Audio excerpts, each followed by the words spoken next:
दिशोम गुरु शिबू सोरेन यांचे निधन। झारखंड चळवळीचे महान नेतृत्व हरपले। रांची झारखंड राज्य निर्मितीच्या लढ्याचे अग्रणी नेते आणि आदिवासी समाजाचे प्रमुख नेतृत्व समजले जाणारे दिशोम गुरु शिबू सोरेन यांचे निधन झाले आहे। दिल्लीतील गंगाराम रुग्णालयात आज सकाळी 8:56 त्यांनी अखेरचा श्वास घेतला। ते 81 वर्षाचे होते। नेमरा रामगड येथील जन्म, महाजनी प्रथेविरोधातील संघर्ष, धनकटी आंदोलन आणि आदिवासी हक्कासाठी झारखंड मुक्ती मोर्चाची स्थापना हे त्यांचे जीवनपथ होते।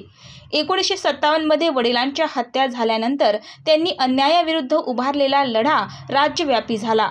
आदिवासींनी त्यांना दिशोम गुरु म्हणजेच जमिनीचा नेता ही उपाधी दिली होती। 1972 मध्ये झारखंड मुक्ती मोर्चाची स्थापना आणि अखेर 15 नोव्हेंबर 2000 रोजी झारखंड राज्याची निर्मिती या साऱ्या टप्प्यांमध्ये त्यांची प्रमुख भूमिका होती।